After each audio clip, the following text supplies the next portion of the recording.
الحمد لله تعالى نحمده ونستعينه ونستغفره ونتوب إليه ونعوذ بالله من شرور أنفسنا وسيئات أعمالنا من يهد الله فلا مضل له ومن يضلل فلا هادي له وأشهد أن لا إله إلا الله وحده لا شريك له وأشهد أن محمدا عبده ورسوله لا نبي ولا رسول بعده. قال الله تعالى يا أيها الذين آمنوا اتقوا الله حق تقاته ولا تموتن إلا وأنتم مسلمون.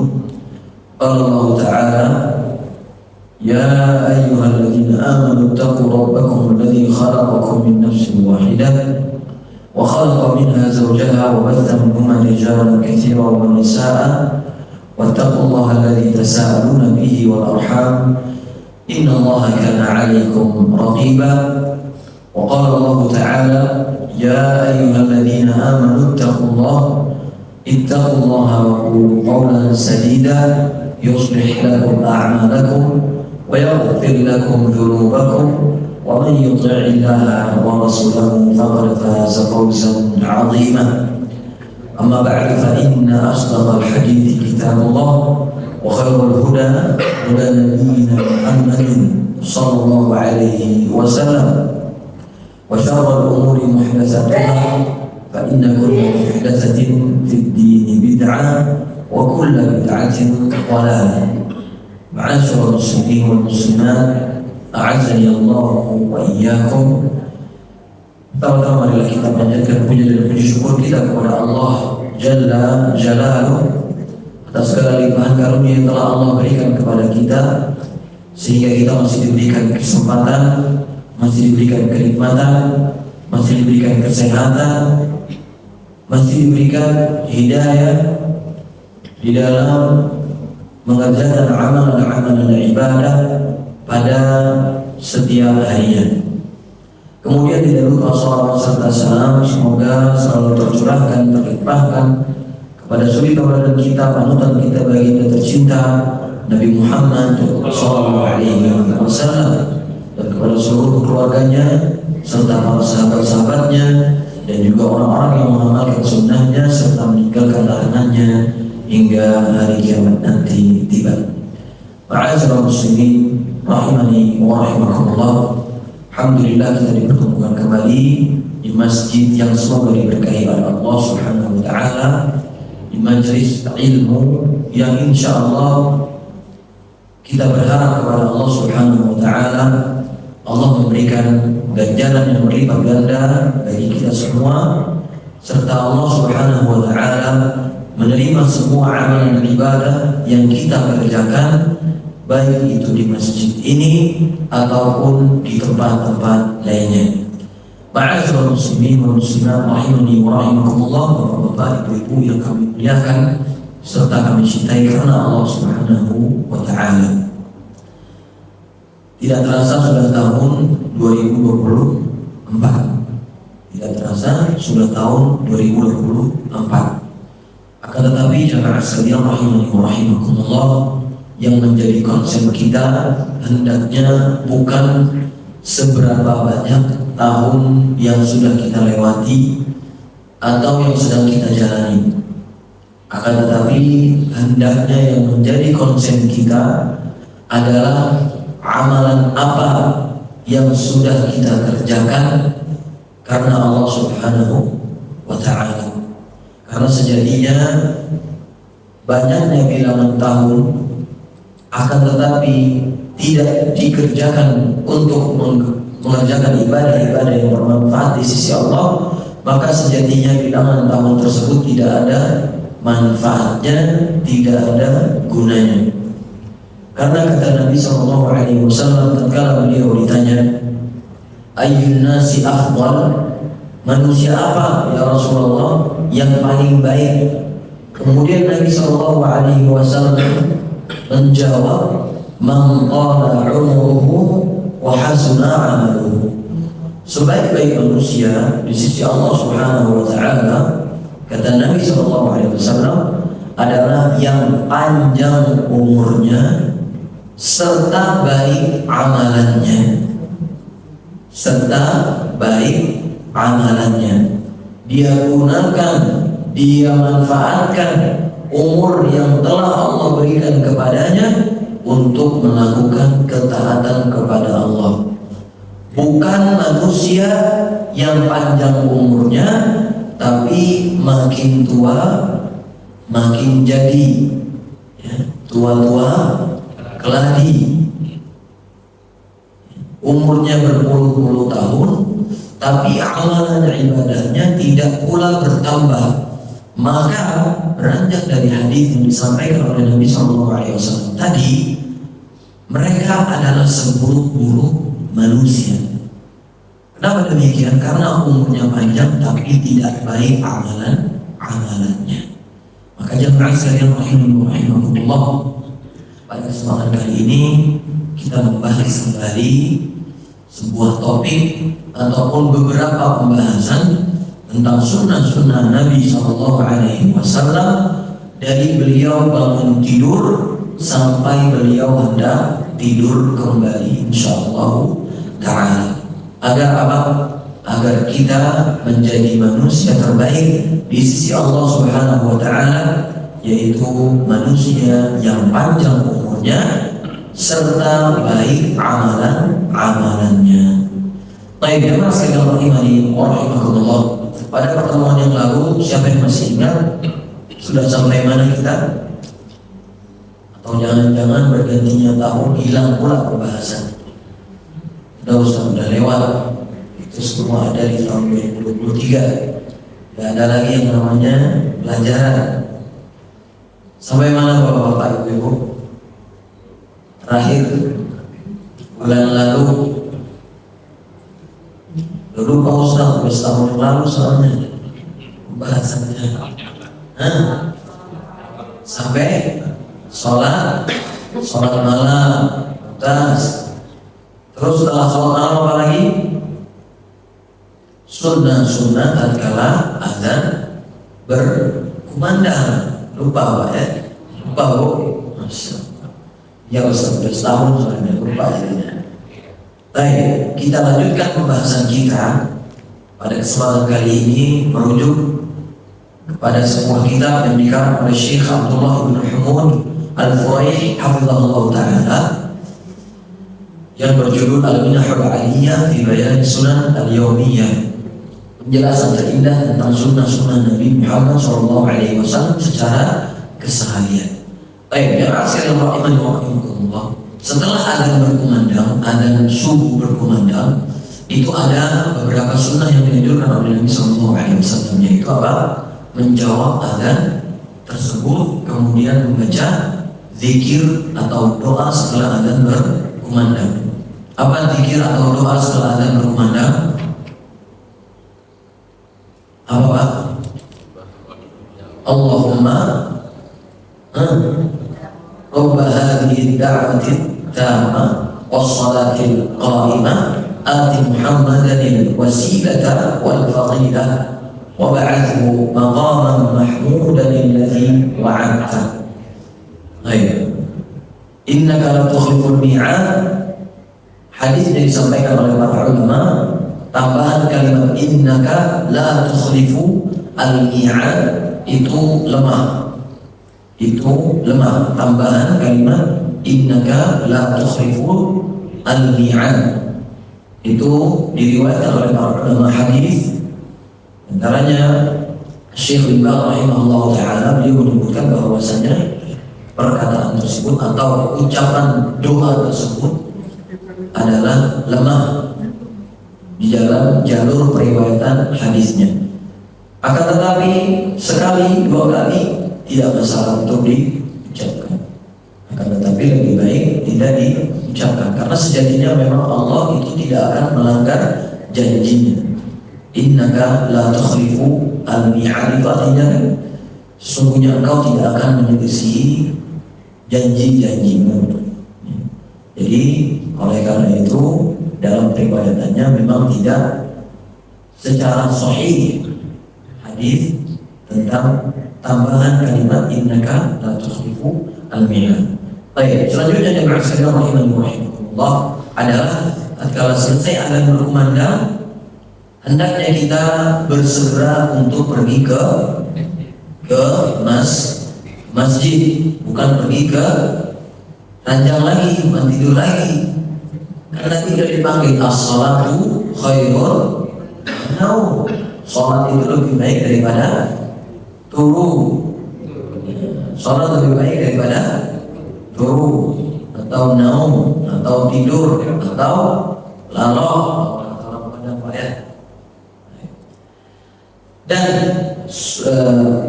tatkala kita pergi ke masjid itu ada beberapa sunnah-sunnah dari Nabi Shallallahu Alaihi Wasallam. Dan di antara sunnah-sunnah tersebut yang pertama adalah kata pengarang kitab di sini, Hafizahullah Taala, dia menyebutkan yusannu tadhkir bidhihabi ilal masjid.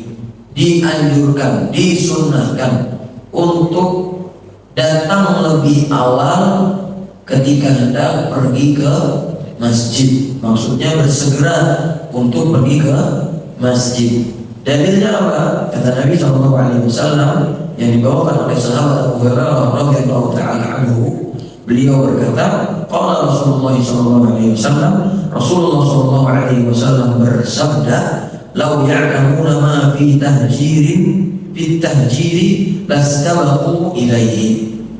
Kalaulah manusia itu tahu keutamaan yang ada pada datang di awal-awal ketika hendak ke masjid, maka mereka pasti akan berlomba-lomba untuk datang ke masjid. Tapi kenyataannya kita tidak tahu. Kenapa? Karena tidak belajar. Padahal keutamaan datang lebih awal sebelum azan berkumandang bahkan itu sangatlah besar, apalagi ganjaran yang didapatkan bagi orang-orang yang sholat di shaf pertama. Kata Nabi SAW, "Lau ya'lamuna ma fi shaffil awwal la atawhuma walau habwan." Kalaulah mereka umat manusia itu tahu keutamaan yang ada pada shaf pertama, maka pasti mereka akan mendatangi shaf pertama meskipun dalam kondisi merangkak. Tapi kenyataannya di lapangan ketika shaf pertama kosong, ada yang malah monggo Pak, silakan, monggo silakan, ya sungkan gitu. Ini salah. Itsar itu tidak boleh di dalam perkara ibadah.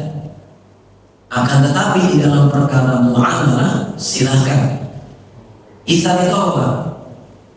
Mendahulukan orang lain. Di dalam perkara ibadah itu nggak boleh. Contoh shaf pertama tadi, ya silakan aja Pak, monggo. Padahal kita bisa dapat shaf pertama, tapi kita malah kasih kok orang lain. Nah ini nggak boleh. Berbeda dalam hal muamalah. Contoh kita naik busway, ada bapak-bapak dan di sampingnya ada ibu-ibu yang udah tua renta, maka sudah menjadi rahasia umum kita harus mendahulukan orang lain. Ya. Jangan sampai malah kebalikannya. Bapak-bapak alhamdulillah masih pada sehat, ketika melihat ibu-ibu dalam kondisi hamil atau sudah tua renta, nggak mau ngalah, nggak mau gantian. Nah, ini salah.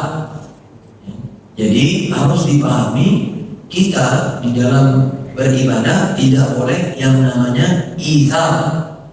Akan tetapi di dalam muamalah keseharian maka harus mendahulukan orang lain agar kita mendapatkan pahala yang berlipat. Nah, jemaah sekalian rahimani wa rahimakumullah, diriwayatkan para salaf terdahulu itu mereka sangat semangat di dalam mendapatkan atau datang lebih awal ke masjid. Diriwayatkan oleh sahabat Nabi SAW atau dalam oleh seorang tabi'in Sa'id bin Musayyib rahimahullah taala, "Ma adzana al-mu'adzinu mundu 30 sana, tidaklah muadzin itu memandangkan azan selama 30 tahun illa wa ana fil masjid, melainkan aku sudah ada di masjid. Ini salaf terdahulu Bapak Ibu. Berbeda dengan kita, orang udah komat baru kutuk datang ke masjid. Ini salah sekali ya. Usahakan sebelum azan berkumandang sudah datang ke masjid. Paling telatnya ketika azan berkumandang.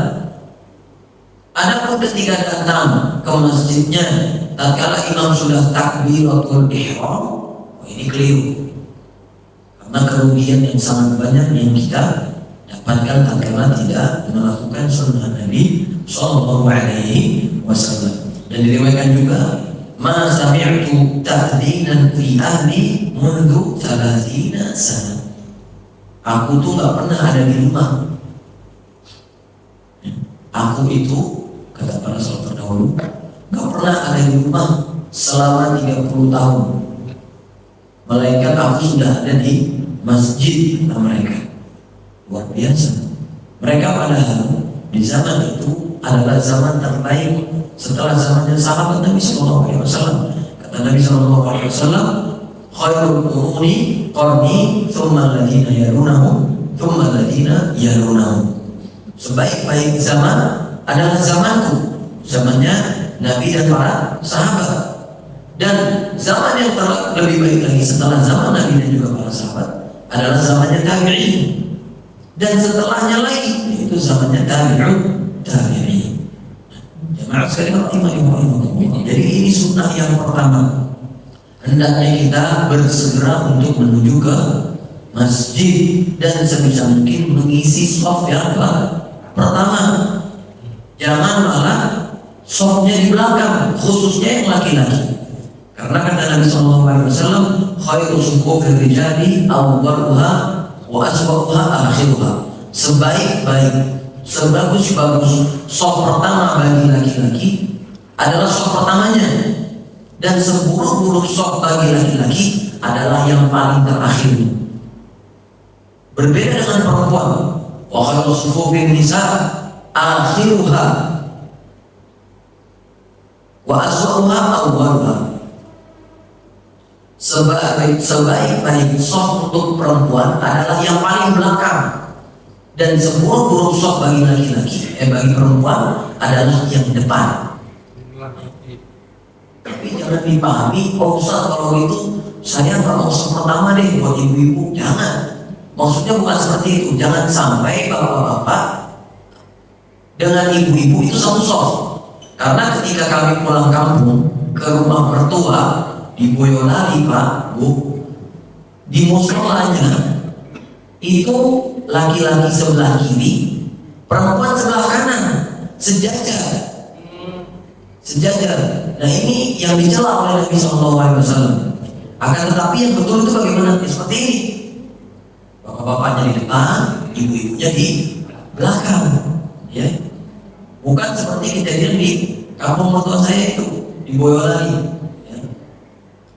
Perempuannya di sebelah situ, cuma dibatasi dengan sekat. Nah ini keliru. Kenapa kok bisa demikian? Mungkin tidak ada yang menyampaikan tentang hadis Nabi Sallallahu Alaihi Wasallam. Akan tetapi ya itulah kenyataannya di lapangan. Terlebih lagi orang-orang yang ada di kampung. Jadi tugas kita bagi orang-orang yang sudah mendapatkan ilmu dan juga hidayah, sebagai dakwah dari Nabi Sallallahu Alaihi Wasallam. Jangan biarkan mereka terjatuh ke dalam kesalahan serta kekeliruan. Baik, jamaah sekalian rahimani wa rahimakumullah. Sunnah yang kedua, di antara sunnah-sunnah ketika kita pergi ke masjid adalah an yakhruja min baitihi mutatahhiran litaktuba khata'ih. Hendaknya bagi kita itu keluar berangkat ke masjid itu dalam kondisi suci, dalam kondisi sudah berwudu, bukan malah sebaliknya nyampe di masjid baru wudu. Karena kalau kita wudunya di masjid tidak mendapatkan keutamaan sebagaimana disampaikan oleh Nabi Sallallahu Alaihi Wasallam. Salatul rajuli fi jama'atin tazidu ala salatihi fi baitihi wa salatihi fi suqihi bid'an wa 20 darajat. Sesungguhnya salat seorang laki-laki berjamaah di masjid itu mendapatkan keutamaan yang lebih dibandingkan dia salat di rumahnya atau di pasarnya dengan ganjaran 27 kali lipat. Maka bapak-bapak, terkhusus yang masih muda ataupun yang sudah tua, hendaknya sholat berjamaah, jangan sholat di rumah. Ini pesan untuk semuanya. Bapak-bapak yang punya anak laki-laki, ibu-ibu yang punya anak laki-laki yang sudah balik, perintahkan anak-anak antum untuk sholat berjamaah. Kenapa demikian? Karena keutamaannya 27 kali lipat, Pak. Tidak main-main. Kalau sholat di rumah cuma dapat 1 pahala, tapi sholat di masjid mendapatkan 27 kali lipat ganjaran pahala. Sampai-sampai ada ulama yang mewajibkan sholat berjamaah di masjid. Ini diantara keutamaan untuk pergi sholat berjamaah di masjid. Kemudian kata Nabi SAW, وَذَلِكَ أَنَّ أَحَدَهُ إِذَا تَوَضَّأَ فَأَحْسَنَ الْوُضُوءَ. Kenapa kok bisa demikian? Kenapa kok bisa diberikan ganjaran 27 kali lipat? Kata Nabi SAW, dikarenakan seseorang itu sebelum dia berangkat ke masjid, dia berwudu terlebih dahulu, kemudian dia membaguskan wudunya, thumma ata masjidah la yanhazuhu illa shalah. Dia sudah berwudu bersuci sebelum berangkat ke masjid, kemudian tidak ada yang menjadikan dia berangkat ke masjid melainkan hanya untuk sholat 5 waktu. La yuridu illa shalah falam yakhtu khutwatan illa rufi'a lahu biha darajah wa hutta 'anhu biha khati'ah hatta yadkhul masjid. Ketika seseorang berangkat ke masjid dalam kondisi sudah berwudu, kemudian dia melangkahkan kakinya ke masjid, maka langkah kaki yang sebelah kanannya itu meninggikan derajatnya, dan langkah kaki yang kirinya itu menggugurkan kesalahannya. Biasanya sekalian, bayangkan ketika antum sudah berwudu dari rumah, kemudian pergi awal-awal ke masjid, ganjarannya nggak main-main, diangkat derajat dan digugurkan dosa serta kesalahan-kesalahannya. Maka berbahagialah kepada kita semua yang hadir di masjid ini. Allah memberikan taufik bagi kita semua untuk melangkahkan kaki-kaki kita pergi ke masjid yang kita cintai ini di dalam rangka menunaikan kewajiban kita serta mengangkat kejahilan yang ada pada diri kita dan juga orang lain. Kemudian hatta yadkhul masjid, fa idza dakhala masjid kana fi shalah, maka kana fi shalatu hiya tahbasu. Sesungguhnya kalau seseorang tadi sudah berwudu, kemudian dia masuk ke dalam masjid, ketika dia masuk ke dalam masjid itu sejatinya dia sedang berada dalam kondisi sholat. Jadi sholat itu bukan cuma ketika dia mengangkat tangannya untuk bertakbiratul ihram, bukan. Tapi kata Nabi SAW, kalau seseorang sudah berwudu dari rumahnya, kemudian dia sampai ke masjid, kemudian dia masuk ke dalam masjid, itu sudah dihitung menunaikan sholat, kata Nabi SAW. Kemudian wal malaikatu yusholluna ala ahadikum ma dama fi majlisihi alladhi shalla fi. Dan sesungguhnya malaikat itu bersolawat kepada dirinya, kepada orang yang masuk ke dalam masjid selagi dia duduk beribadah di tempat dia sholat tersebut. Yaqulu Allahumma arhamhu, Allahumma ighfir lahu, Allahumma tub alaihi.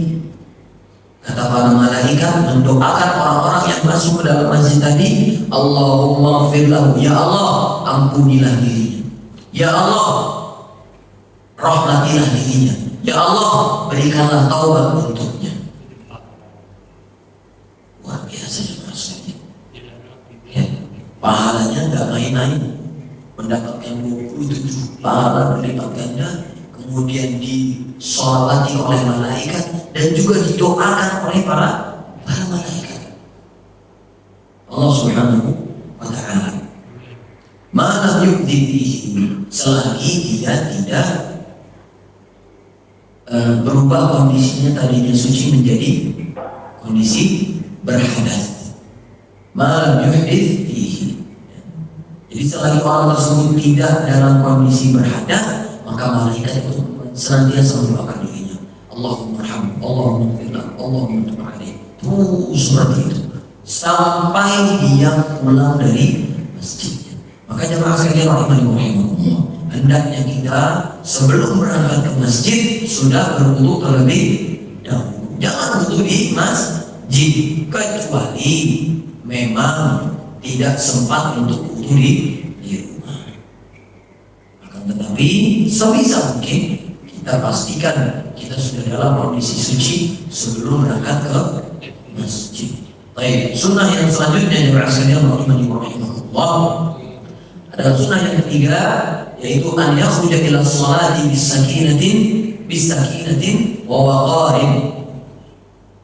Hendaknya seseorang itu ketika dia berangkat ke masjid itu dalam kondisi sakinah, dalam kondisi tenang dan tidak tergesa-gesa. Kenapa demikian? Kenapa kok ada hadis seperti ini? Karena di zaman Nabi SAW ada orang, ada sahabat, tatkala itu Nabi Muhammad SAW sedang menjadi imam, kemudian terdengar bunyi suara jeduk-jeduk gitu. Kenapa? Karena orang ini gak mau kelewatan rakaat pertama. Karena jemaah sekalian rahimahullah, kapan seseorang itu dianggap mendapatkan satu rakaat? Kapan Bapak Ibu? Apa? Ketika imam sedang ruku. Tatkala kita mendapati imam sedang ruku di rakaat sholat, mau itu rakaat pertama atau rakaat kedua atau rakaat ketiga atau rakaat keempat, selagi imam ketika kita masuk ke dalam masjid, imam sedang ruku, kemudian kita bertakbir Allahu Akbar, kemudian langsung ruku, itu sudah dihitung satu rakaat. Sudah dihitung satu rakaat. Tapi yang namanya sahabat itu mereka pasti semangat untuk mendapatkan takbiratul ihram. Cuma pada suatu kondisi dia mungkin ada menunaikan hajat dan lain seterusnya, kemudian dia terlambat. Dan ketika beliau terlambat, seorang sahabat ini beliau berlari-lari, kedengaran suaranya dengan oleh Nabi SAW. Akhirnya selesai sholat, Nabi SAW menegur sahabat tersebut. Kata Nabi SAW, "Idza sami'tumul iqamah famshu ila shalah wa 'alaikum bis-sakinati wal waqar wa la tusri'u fama adraktum fasallu wa ma fatakum fa'atimmu." Kalau kalian mendengar iqamah, famshu ila shalah, maka berlarilah, bersegeralah untuk pergi menuju sholat. Akan tetapi alaikum bis-sakinati wal waqar, akan tetapi hendaklah kalian berangkat dalam kondisi tenang dan tidak tergesa-gesa. Wala tusri'u, jangan kalian buru-buru. Fama adraktum fasallu, apa yang kalian dapatkan maka kerjakan, dan apa yang sudah kalian lewatkan maka tunaikan kembali. Jangan sekalian orang ini. Jadi jangan kadang seperti itu ada, akhirnya apa? Mengganggu jamaah yang lain, sampai-sampai imam pun dilama-lamain rukuknya, ya, dan ini mengganggu sekali. Jadi apapun itu ketika imam sudah ruku misalnya, maka jangan berlari-lari. Berangkat ke masjid itu jangan larian dan jangan tergesa-gesa. Santai, harus tenang, kata Nabi SAW. Selanjutnya jemaah sekalian rahimahullah adalah di antara sunnah-sunnah yang dianjurkan oleh Nabi SAW tatkala kita hendak pergi ke masjid, yang keempat adalah taqdimul rijlil yumna 'inda dukhulil masjid wa taqdimul yusra 'inda khuruj minhu. Hendaknya ketika kita masuk ke dalam masjid itu mendahulukan kaki yang kanan, dan ketika keluar dari masjid mengedepankan kaki yang kiri. Jangan kebalikannya, karena kita tidak sedang masuk ke dalam kamar mandi. Kalau masuk kamar mandi dahulukan kaki kiri, dan ketika keluar dari kamar mandi menggunakan kaki kanan. Berbeda dengan masjid, keluar masjid kaki kiri, masuk masjid kaki kanan. Ini sunnah yang dianjurkan oleh Nabi SAW. Kata Anas radhiyallahu ta'ala anhu, membantu Nabi SAW, min as-sunnati idza dakhala al-masjid an tabda bi rijlika al-yumna wa idza kharajta an tabda bi rijlika al-yusra. Di antara sunnah-sunnah Nabi SAW kata Anas bin Malik adalah beliau ketika masuk masjid itu dengan kaki kanan dan keluarnya dengan kaki kiri.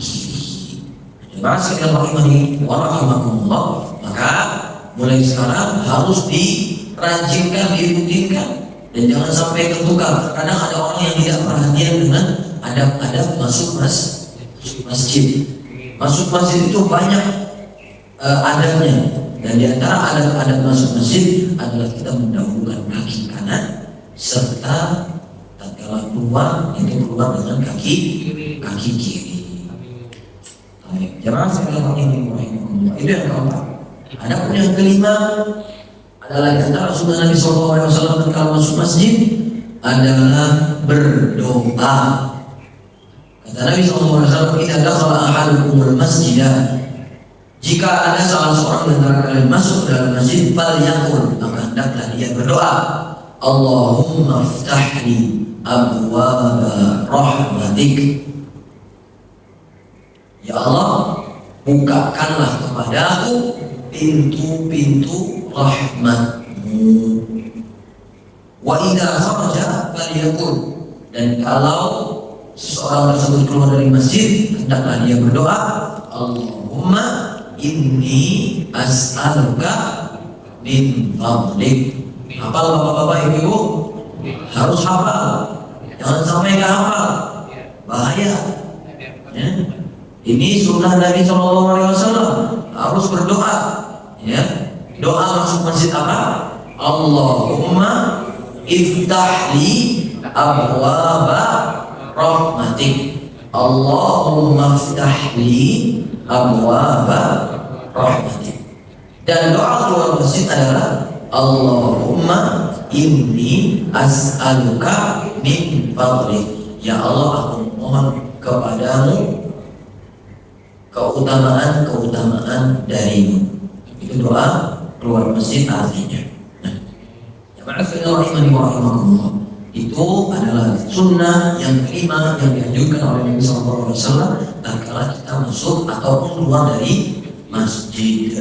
Nah, sunnah yang keenam yang rahimahullah yang banyak sekali oleh kaum muslimin terlewatkan adalah an yusalliya raka'ataini tahiyyatan masjid. Hendaknya seseorang itu tatkala masuk dan sudah berada di dalam masjid, hal yang pertama kali dia lakukan adalah menunaikan sholat sunnah tahiyyatul masjid. Kata Nabi SAW, "Idza dakhala ahadakumul masjidah fala yajlis hatta yusalliya raka'ataini." Jika ada salah seorang di antara kalian masuk ke dalam masjid, maka janganlah dia langsung duduk, melainkan sudah menunaikan 2 rakaat tahiyyatul masjid. Sudah menunaikan 2 rakaat tahiyatul masjid. Akan tetapi jemaah sekalian rahimahumullah, pada pertemuan yang lalu ada kalau tidak salah ibu-ibu yang bertanya tentang sholat tahiyatul masjid. itu apakah harus dipisah atau cukup dengan menggabungkan qobliyah subuh dan tahiyatul masjid? Maka jawabannya adalah qobliyah subuh itu sudah mencakup tahiyatul masjid. Tidak perlu ditambah menjadi 4 rakaat, tidak 2 rakaat, tidak. Tapi ketika bapak-bapak, ibu-ibu masuk ke dalam masjid, misalnya dalam kondisi sholat zuhur, ya, sunnahnya sholat qobliyah zuhur berapa? 4 atau 2? Boleh dua-duanya. Nah, ketika antum sholat qobliyah zuhur, itu nggak perlu lagi yang namanya tahiyatul masjid, karena tahiyatul masjidnya sudah dirapel, sudah masuk ke dalam sholat qobliyah zuhur atau qobliyah subuh. Apalagi ada qobliyahnya? Nggak ada, cuman zuhur dan subuh. Sholat asar tidak ada qobliyahnya, meskipun ada hadis Nabi SAW, rahimallahu ma'an shalla qabla al-'asri arba'an. Semoga Allah merahmati orang-orang yang sholat 4 rakaat sebelum asar. Ada sunnahnya, akan tetapi hadisnya dikatakan oleh para ulama ini, sebagian di antara mereka ada yang mengatakan hadisnya lemah.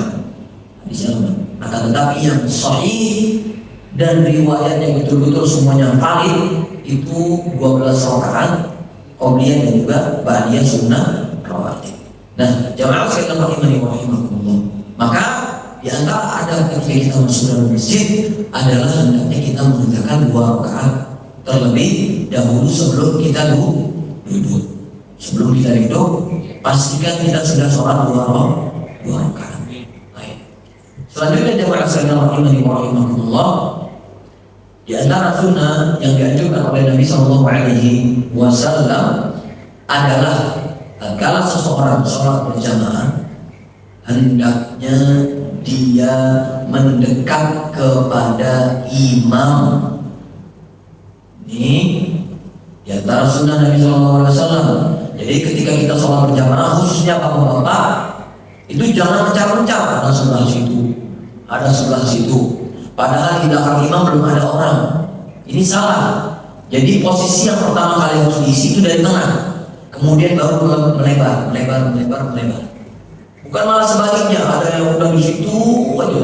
Salah. Sunnah Nabi SAW adalah hendaknya kita mendekati imam. Kata Nabi SAW, liyalini minkum ulul arhami wan nuha. Hendaknya orang-orang yang berakal, orang-orang yang cerdas itu mendekat kepada.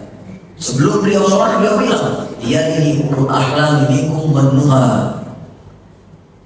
Tolong mendekat kepadamu orang-orang yang cerdas, orang-orang yang berakal, orang-orang yang pintar. Jadi diperintahkan oleh Nabi untuk mendekat, jangan malah menjauh. Ini keliru.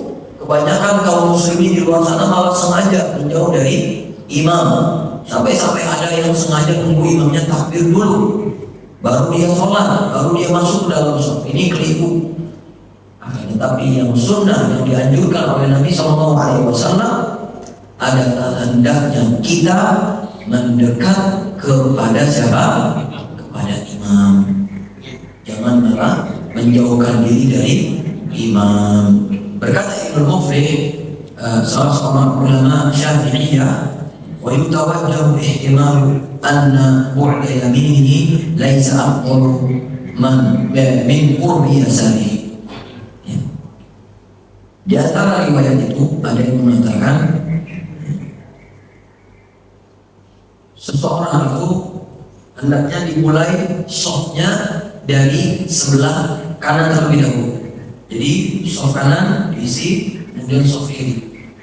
Akan tetapi ini bukan menjadi hal yang mutlak harus dilakukan seperti itu terus, enggak. Yang penting kita berusaha untuk mendekat kepada imam. Nah, jamaah sekalian rahimahullah, dan masih banyak lagi antara sunnah-sunnah tatkala kita berangkat ke masjid dan juga apa yang harus dilakukan di dalam masjid dan seterusnya. Akan tetapi dikarenakan waktu, ya, insya Allah sudah mencukupi. Insya Allah pada pertemuan berikutnya akan kita bahas tentang sunnah-sunnah tatkala kita melakukan sholat. Sunnah yang harus kita lakukan atau Nabi SAW kerjakan tatkala beliau sedang sholat. Allah Ta'ala a'lam bishawab. Kurang lebihnya kami mohon maaf jikalau ada kekurangan datang dari kejahilan sendiri, dan jikalau ada kelebihan maka itu datangnya dari Allah Subhanahu wa Ta'ala. Kurang lebihnya semoga bisa dimengerti dan dimaklumi. Baik, hadirin, demikian paparan kita pada kesempatan ini. Silakan untuk pertanyaan.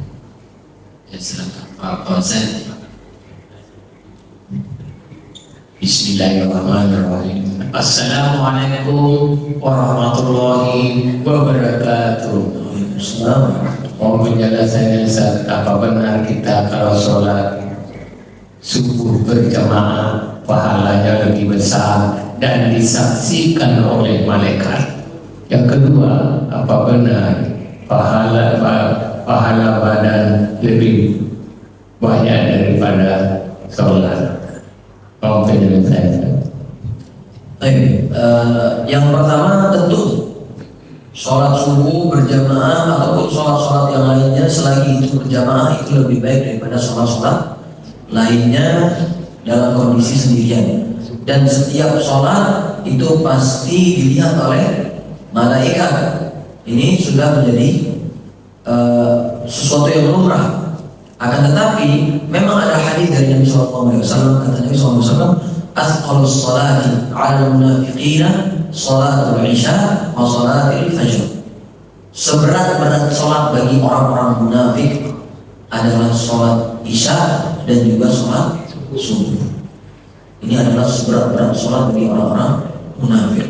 Maka jamaah sekalian rahimahullah, hendaknya khususnya laki-laki usahakan semua sholat, khususnya sholat subuh dan sholat isya itu berjamaah di masjid agar kita terlepas dari menjadi kategori orang-orang munafik. Adapun yang kedua tadi pertanyaannya apa? Ibadah badan lebih besar daripada sholat. Ibadah badan lebih besar daripada sholat. Sholatnya ibadah badan juga, Pak. Ya. Hah? Contoh ibadah badan itu apa? Sholat kan? Sholat kan dengan badan, dengan hati, dengan tenaga. Apa kira-kira? Semua ibadah sepertinya dengan badan. Tidak ada ibadah yang nggak pakai badan itu. Berdoa pakai badan, berzikir pakai badan juga. Semua ibadah itu bernilai besar di sisi Allah Subhanahu wa Ta'ala selagi orang tersebut ikhlas. Adapun ibadah badan yang dimaksudkan di sini khusus menggunakan badan, maka Allah Ta'ala alam, adakah ibadah yang murni digunakan atau menggunakan badan saja? Mungkin ada yang bisa membantu? Apa kira-kira ibadah badan di sini? Tidak ada sih. Semua ibadah kayaknya pakai badan. Allah Ta'ala alam bisawab. Baik, berikutnya Pak Haji Imam, silakan. Assalamualaikum warahmatullahi wabarakatuh. Assalamualaikum. Soal mengenai salat qobliyah subuh. Qobliyah subuh. Kan sebenarnya Rasul itu salatnya di rumah. Nah, sholatnya di rumah. Nah, sekarang kalau ini masih terjangkau, artinya setelah kita qobliyah di rumah masih bisa ke sini, itu lebih baik mana? Sebelum azan kita udah di sini atau kita salat di rumah? Apa itu? Tadi seburuk-buruknya saf laki itu di belakang, itu seburuk itu apa Pak Ustaz? Apakah ada dosanya atau tidak? Kemudian kalau masjid ini tadi masuk baca doa, keluar baca doa, ini yang di dalam masjid itu halaman pagar di luar atau sudah masuk sini baca doa atau sudah dari luar itu baca doa? Terima kasih. Tiga pertanyaan berarti Pak ya. Itu Pak ya. Yang pertama tadi apa? Tentang qobliyah subuh dengan adzan. Kita dianjurkan untuk datang lebih awal ke masjid. Akan tetapi sebaik-baik sholat kata Nabi SAW adalah sholat seseorang di rumahnya kecuali sholat yang wajib. Maka bagaimana sikap kita seharusnya? Sikap kita seharusnya adalah menggabungkan dua perkara tersebut. Bagaimana caranya? Sholat qobliyah subuh itu kapan dilakukan? Setelah adzan ya. Berarti gimana? Datang ke masjid dulu, adzan, baru sholat qobliyah. Seperti itu.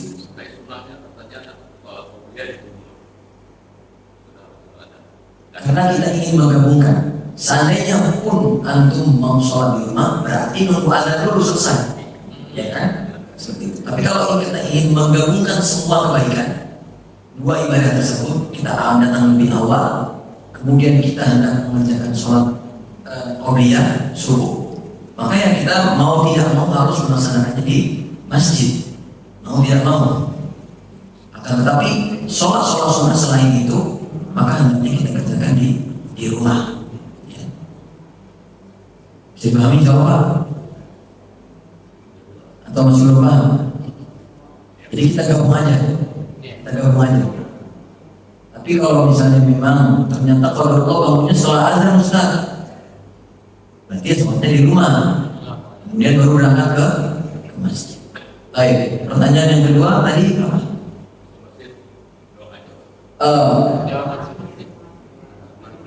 Doa masuk masjid itu dimulai dari mana? Dari dalam pintu masjidnya atau dari halamannya? Tergantung urufnya, tergantung ada istiadatnya. Ketika kita masuk dari pagar situ, apakah sudah dianggap masjid atau belum? Kita menganggapnya itu masjid atau bukan? Sama kasusnya seperti Masjid Nabawi atau Masjidil Haram. Yang bapak-bapak, ibu-ibu yang sudah pernah ke Masjid Nabawi atau Masjidil Haram, dari mana antum berdoa? Dari pagar yang gede, dari lantai granit itu, yang besar itu, marmer gede itu, atau ketika masuk pintu Masjid Nabawinya langsung? Dari mana? Ada istiadatnya. Khilaf ulama. Ada yang mengatakan dimulai dari pagar, dia baca doa. Ada yang tidak bilang tidak. Yang menjadi adat istiadat itu ketika kita masuk dari pintu masjid ini. Jadi tergantung adatnya. Nah sekarang saya mau tanya bapak-bapak ibu-ibu jamaah Masjid An-Nur, dari mana antum bilang masjid itu dari mana startnya? Apakah dari gerbang itu atau dari pintu ini?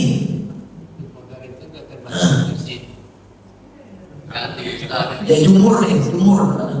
Tergantung, kalau seandainya dia di luar itu sudah dipakai sebagai sholat, itu udah termasuk masjid. Tapi kalau seandainya dia belum dipakai buat sholat, itu bukan masjid. Ya betul. Karena masjid itu artinya apa? Tempat sujud. Di mana kita sujud? Di situ bisa jadi masjid kan? Bisa berarti dari situ. Karena itu ketika sholat Jumat dipakai atau enggak? Oke kan? Masjid. Itu ya. Jadi paham insyaallah. Jadi dari mana mulanya kita bilang itu masjid? Terus kalau misalnya kita tanya, ini pekarangan nih kan, masjid ada pekarangannya, termasuk masjid atau bukan? Termasuk masjid atau bukan itu pekarangan? Dipakai untuk sholat nggak?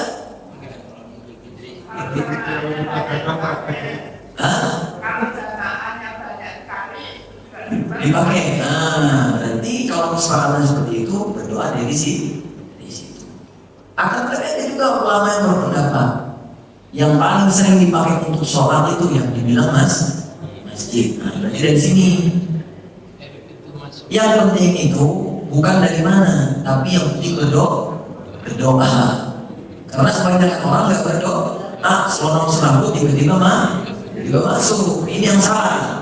Adapun antum membaca dari situ ataupun dari pintu masuk, sama-sama bagus insyaallah. Dan Allah yang mengetahui.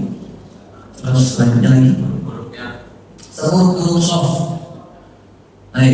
Tentang sebelum soft ini bukan berarti seseorang tersebut berdosa ketika dia sholat di soft belakang. Akan tetapi ini adalah soft yang dicela oleh Nabi SAW dan dia tidak mendapatkan dosa, tapi hanya mendapatkan celaan, dibenci oleh Rasulullah SAW. Allah Ta'ala a'lam bishawab. Baik, berikutnya ya. Wakil ibu bukannya tolong silakan.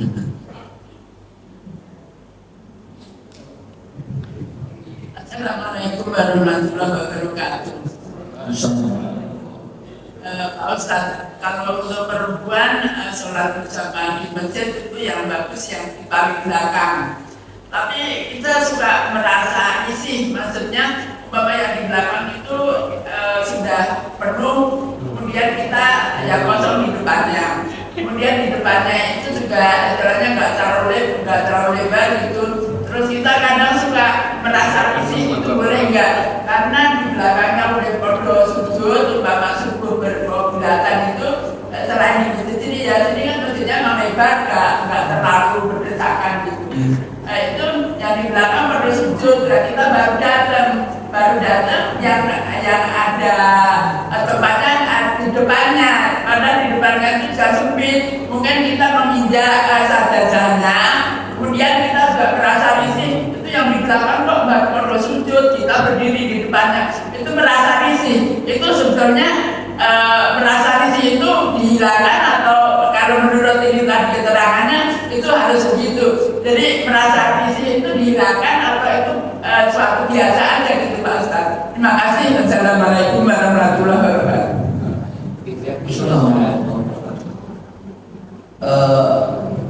Jujur saya belum mengerti kasusnya bagaimana. Jadi sholat ibu di belakang, tapi ada jamaah yang sudah di belakang, maksudnya sudah penuh gitu. Kemudian ibu pindah ke depannya. Ibu baru datang.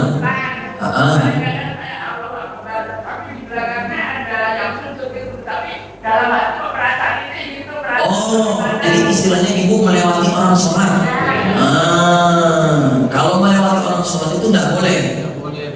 Tidak boleh. Nanti ada pembahasannya ibu. Nanti pertemuan selanjutnya insya Allah kita bahas tentang pembahasan sutro, pembatas sholat. Jadi ketika kita sholat itu hendaknya mengambil sutro, mengambil pembatas, entah itu tiang, entah itu kayu, entah itu botol, entah itu tas. Supaya apa? Supaya orang tidak lewat di depan kita. Ya, dan nggak boleh kecuali sholat berjamaah. Kalau sholat berjamaah silakan antum melewati saf pertama, saf kedua nggak masalah.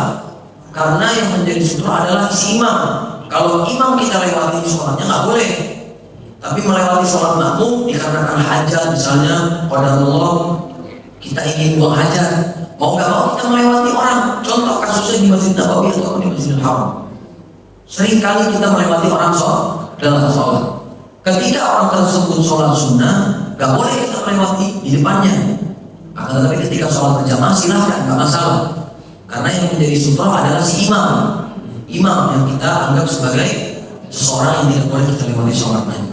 Akan tetapi ibu-ibu dan juga bapak-bapak, ada batasan tatkala kita boleh untuk melewati seseorang ketika dia sholat sunnah. Ya.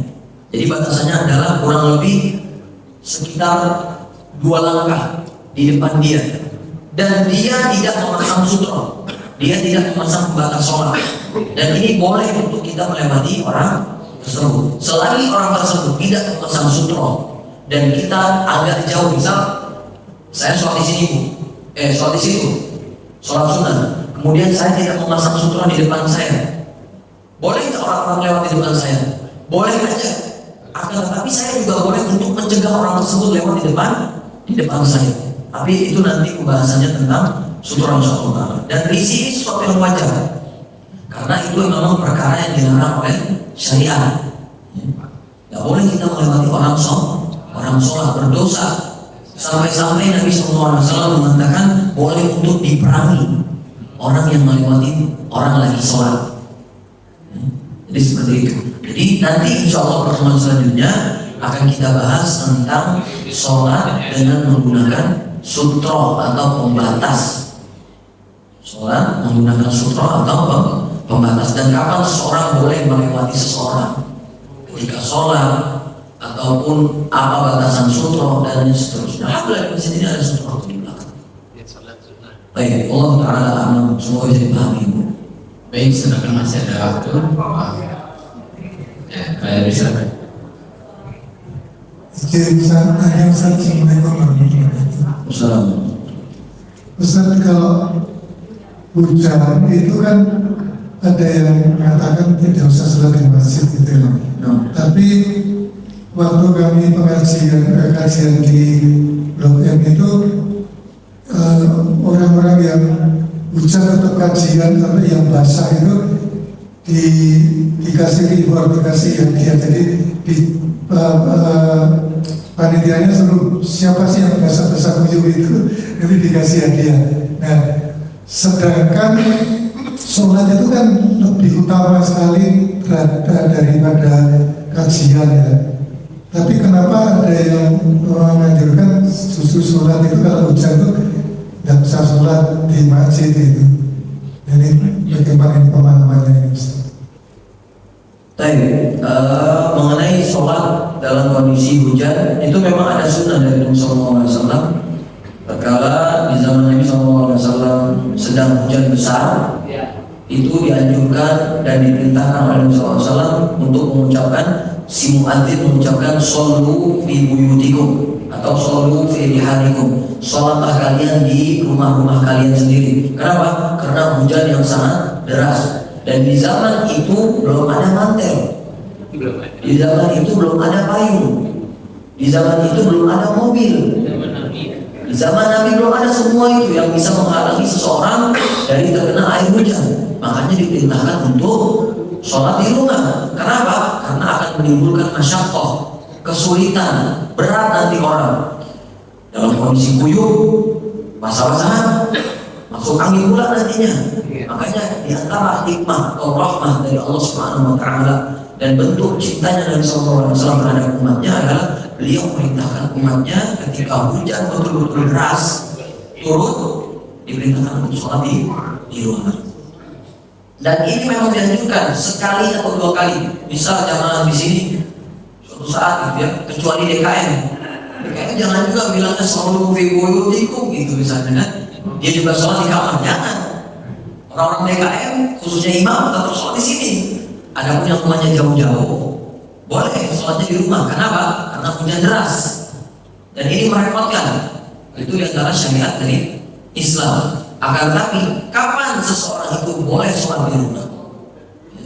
Apakah gerimis itu bisa menjadi dalil untuk seseorang tidak sholat di masjid? Maka jawabannya tidak. Jawabannya tidak. Seseorang memang betul-betul boleh dibolehkan sholat di rumah adalah kalau hujan betul-betul memberatkan dirinya untuk berangkat ke masjid. Contoh misalnya di rumah nggak ada payung, di rumah nggak ada mantel, udah gitu nggak punya mobil lagi, mau ke masjid nyampe masjid pasti kuyup. Udah kalau sudah seperti itu silahkan nggak usah ke masjid. Tapi seandainya pun dia berusaha untuk masjid ini lebih baik.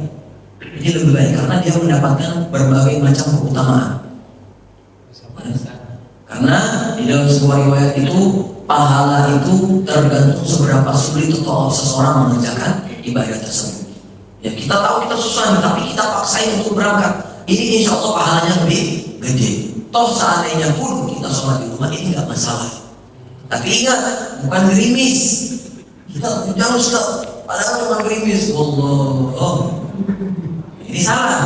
Tapi kalau hujan betul-betul ada duduknya, ada petirnya, anginnya kencang dan gede-gede hujannya bikin basah, maka silakan sholat di rumah. Jadi ini bukan sesuatu yang kontradiksi, Pak Heru ya. Ya nggak masalah. Antum mau sholat di masjid pun nggak masalah, mau basah kuyup pun nggak masalah. Insya Allah tetap dapat pahala karena sudah berusaha terlebih lagi mendatangi majelis ilmu. Dan ini bukan perkara yang kontradiktif. Allah Ta'ala alam bisawab. Baik, saudara lagi. Ya, satu lagi pertanyaan sedikit.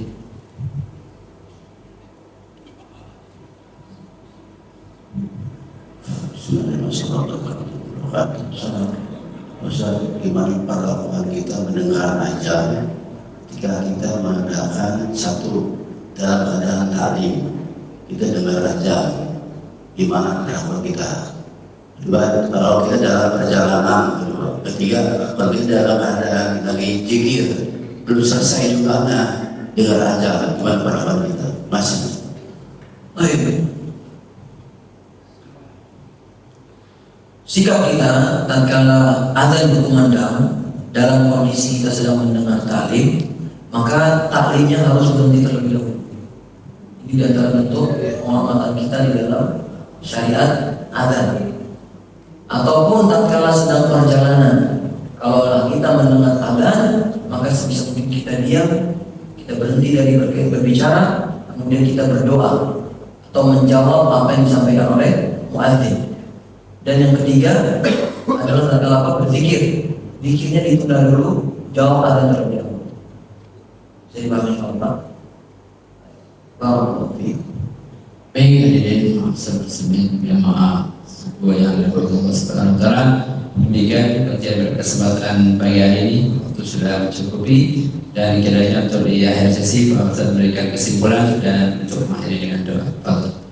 Baik, jamaah sekalian rahimahullah, kesimpulannya pada kesempatan kali ini adalah hendaknya kita berusaha semaksimal mungkin untuk mengamalkan sunnah-sunnah dari manusia yang kita cintai, Nabi Muhammad SAW. Karena tatkala kita mencintai Nabi SAW, itu bukan sekedar dengan ucapan semata, tapi dengan mengamalkan apa yang beliau perintahkan. Karena sesungguhnya manusia itu akan dibangkitkan dengan orang yang dia cintai. Kalau kita mencintai Rasulullah, insya Allah Allah akan dibangkitkan kita bersama Rasulullah SAW.